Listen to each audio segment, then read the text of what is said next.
Exactly 8 minutes after 4 p.m. Central African Time. South Africa's Minister of Electricity and Energy, Kgosientsho Ramokgopa, over the weekend announced that the cabinet has approved the revised integrated resource plan that seeks about $127 billion, that amounts to about 2.23 trillion rand, being invested in energy infrastructure by the year 2042. The new energy policy blueprint has shown that nuclear and gas will account for 16% of total generation capacity in the next 14 years, and this is compared to 3% currently, and dependence on coal will drop from 27% from 58% in that very same period. Ramokgopa says this will be the biggest investment program of post-apartheid South Africa. For more on this, we joined on the line by Matthew Cruz, an energy expert at IMPOWER. A very good afternoon to you, Matthew. Welcome to Africa in Business. Hello, and thank you for having me. Hello to your listeners. Now, over the weekend, the Minister of Electricity and Energy announced a major shift in the energy mix. Why is it that we're seeing the inclusion of nuclear in this revised integrated resource plan? Great. So yes, this is something that was seen in the ROP 2010 initially, and then was removed in the iteration that was in 2019. And now it's included again. And the minister has cited a number of different reasons for the inclusion of nuclear. And partly they've indicated, the government's indicating that worldwide this is a trend that is taking place where the nuclear power is being recognized as a low carbon fuel that assists in transitioning to a zero carbon economy. And they kind of point to COP28, where 31 countries have confirmed that they'll be tripling their amount of nuclear that is on their electricity grid.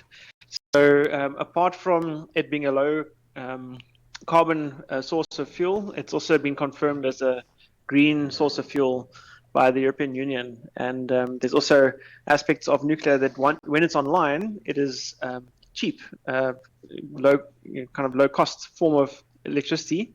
However, there is a very high initial capital investment cost aspect to nuclear that is a bit concerning, both from myself and other energy experts that I've spoken to about this topic, as it can detract away from capital that could flow into energy supply, like solar and wind and battery, that could put power onto the grid much more quickly, because the timelines for nuclear is about 8 to 10 years for electricity to flow. So I wonder, Matthew, how does this, however, fit into the overall energy plan for South Africa?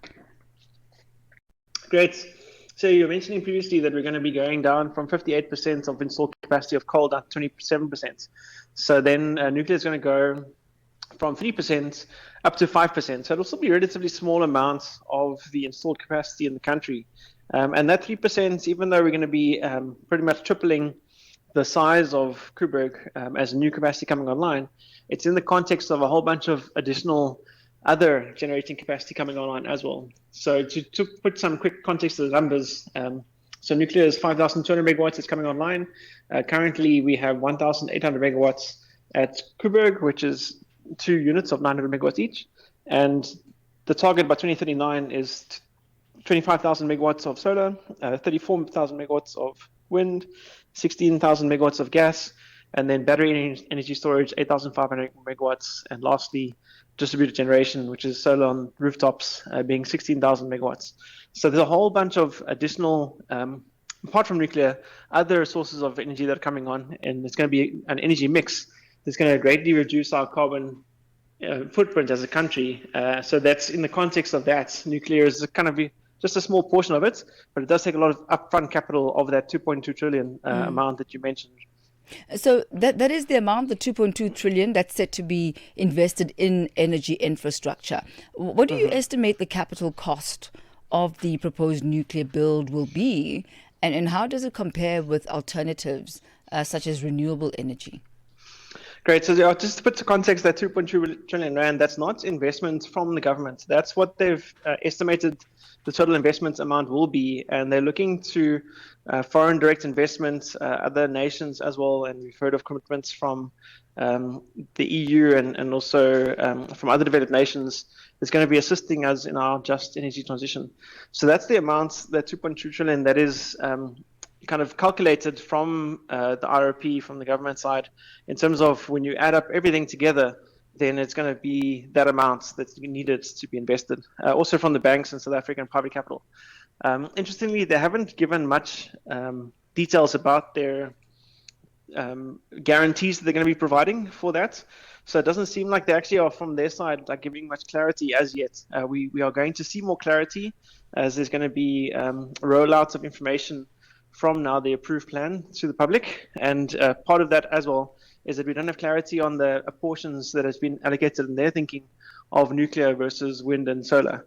But just to give some idea in terms of the way that it works with nuclear is you have 90% of your capital cost up front for the building of the nuclear power station, and then only 10% for all of the fueling and the maintenance of the power station and running of it. And that's very different to solar and wind, where you put down the money also up front, but then within 6 months to a year, you've got the electricity flowing, whereas the nuclear, it's 8 to 10 years. So that's the kind of issue that's being debated now, of like, does it make sense in the context of current financial constraints to be putting a whole bunch of money aside for nuclear or not? Now, the plan mentions the revival of small modular reactors as well as other nuclear technologies. You did touch on that briefly as well. What are the challenges and benefits of these newer nuclear technologies for the country? Great. So yeah, what's really exciting about the small modular reactors is that it was a technology that was actually developed in South Africa 5 years ago, or 25 years ago. So it's kind of from here that we created the fourth generation that's now being rolled out across the world. So they've got some commercial plants that are deployed in China and some recent ones that are going up in America. So it's a pity that it was deprioritized by the government because we would have been the world leaders in this technology if it had continued on its trajectory that it was.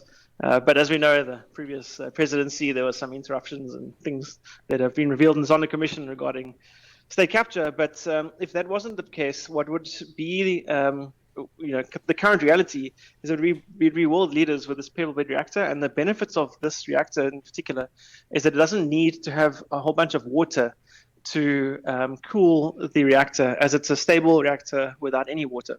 It's gas cooled, so it's a small amount, a small footprint, and you can have 100 megawatts deployment of a reactor. So you don't have to have like a Kuberg where you have 900 megawatts. So you can have them dotted around the country at small villages, supplying electricity where it's needed without any water demand. Some downsides though are, unfortunately, there's no commercial units that are in operation of the pebble bed modular reactor that we're going to be deploying. So it still has to go through a whole life cycle of commercial viability, deployment, proof of concept, and then rolling out. So that will even delay further the implementation of nuclear in South Africa. Matthew, we thank you so much for your insight this afternoon. Really looking forward to see how this is going to be moving forward as far as the energy plan in South Africa. And once again, a focus on nuclear. We thank you for your time, Matthew. Thank you. Thanks, Matthew Cruz, energy expert at IMPOWER. He takes us to exactly 16 minutes after 4 p.m. Central African time. Parlez-vous